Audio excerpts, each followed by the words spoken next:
Yes, hello everyone, it's Carl Canaldo again, and welcome back to the amazing Jack Petchey Spark program. Now, we have been together for a little while now, so hopefully I'm a familiar face, and this program personally has been amazing. It's been great to meet some of you, get inspired, get engaged, and really figure out how we can be at our best more of the time. Now, I thought we'd do a final video to do a bit of a recap on some of those amazing techniques that we've learned and how they're going to help us in the future. So, first and foremost, let's do a little quiz. If I was to say CCC, and I was to ask you what are those words and what is the process, what would you say? Maybe have a little quiz with the person sitting next to you. So hopefully what you said is check. First one, challenge.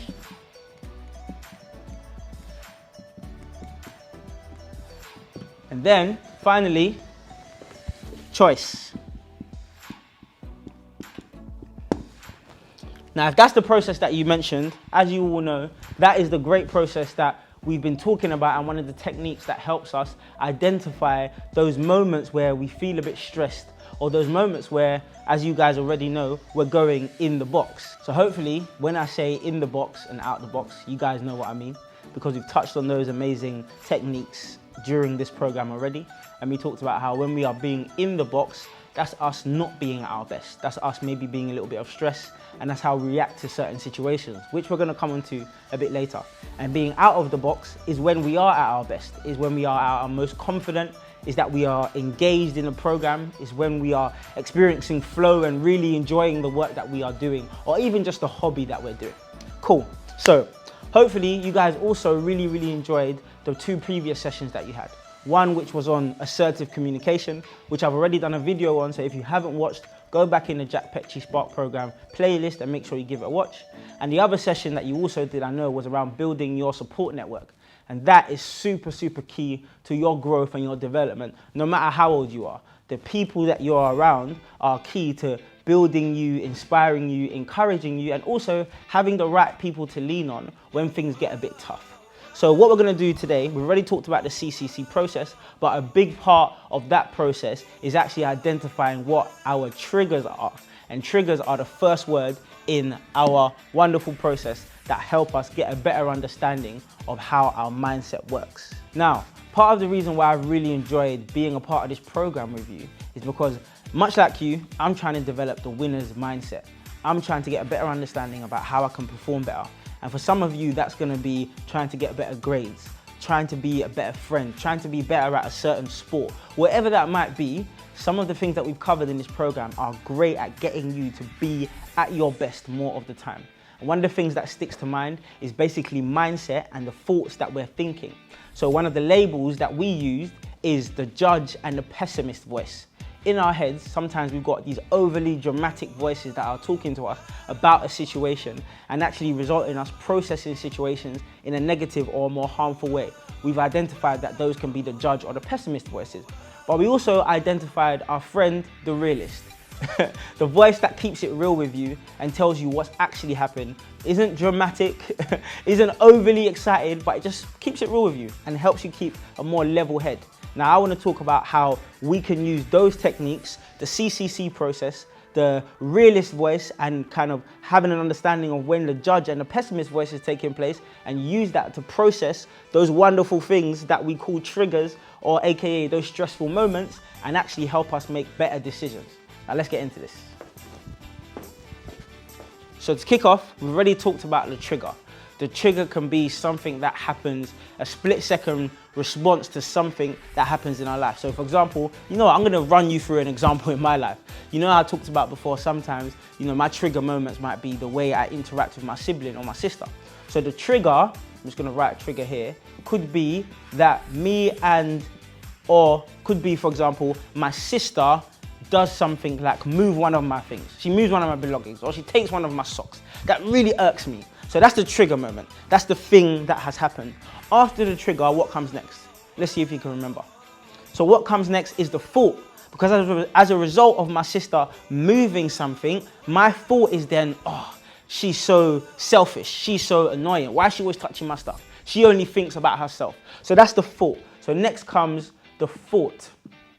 Now, if you can relate to what I'm going through, just think through this with me. So once you've had that thought then leads into a feeling inside yourself. So this could almost be like a physical sensation or a feeling of anger. So for example, for me, sister has moved my belongings. She's so selfish. Then all of a sudden the feeling is anger.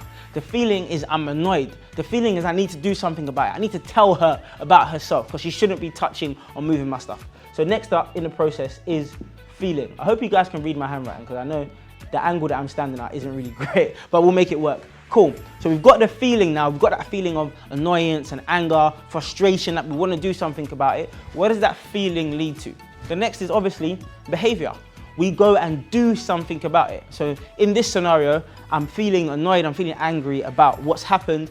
I need to go and tell my sister that what she's done is the wrong thing. I need to go and confront her. I need to go and shout at her. I need to go and move one of her things just to make sure it's clear that I'm annoyed and I'm angry. So that leads to our behavior.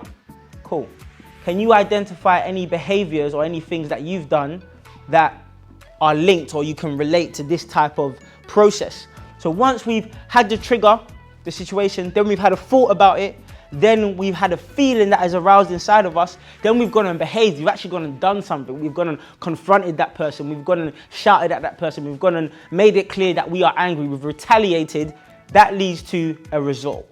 What is the result of that situation?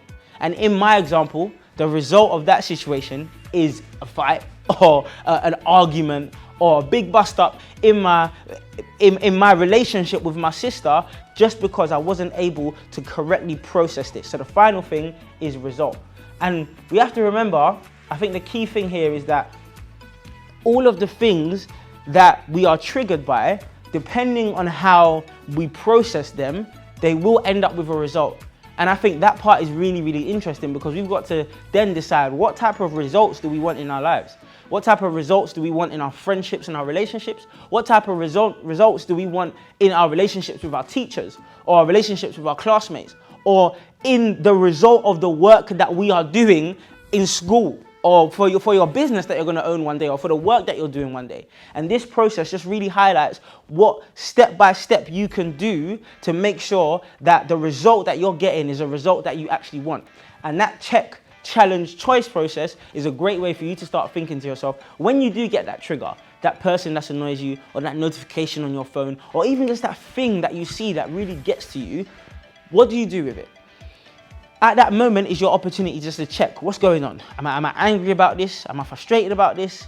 Am I thinking negatively about this? What do I want to happen? And at that point is where we challenge what's going on in our mind. And you'll know in your workbooks, there are some great questions or some exercises that you can do to help you get through this. And at that point, once you've gone through that process, you can then start to think about what's the choice that I want to be made. But I want to make things really, really clear here. In no way am I saying that this is an easy process. This is hard. This is tough. But practicing this over and over again with a friend, by yourself in a workbook, with a teacher, doing the activities that we've set you, what happens after a while is the same triggers that you had before aren't necessarily as potent. So what I found is, remember I said that I've been going through these activities and doing them with you. As a result of me doing these activities, triggers like my sister moving something or a friend saying a throwaway comment that really gets to me isn't necessarily as painful, or I don't process it the same. Don't get me wrong, I'm no angel. I'm not going to say I'll never go in the box again. And remember, that's not the process here. We're not trying to say that we don't want you to go in the box anymore, because the reality of it is we're always going to have triggers and there are always going to be moments in our lives that get us in the box. But it's about identifying and getting better at identifying when we are in the box and how we can be more personally resourceful with getting out of the box and being at our best more of the time. And remember that being in the box and being out of the box analogy that I've just talked about is probably a great way to segue into the fact that hopefully you would have done the exercise in the book from session 5, the one that gets you to think about, over the last couple of days, can you identify times where you were in the box and times where you were out the box? Because that's actually a great illustration for life. The reality of it is we're not going to be out of the box 24/7.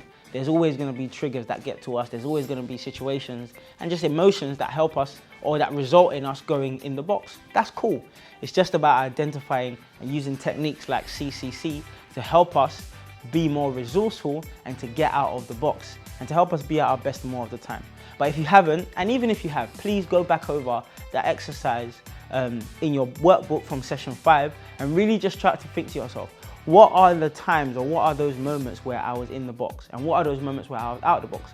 And go into a little bit more detail. What did you feel like?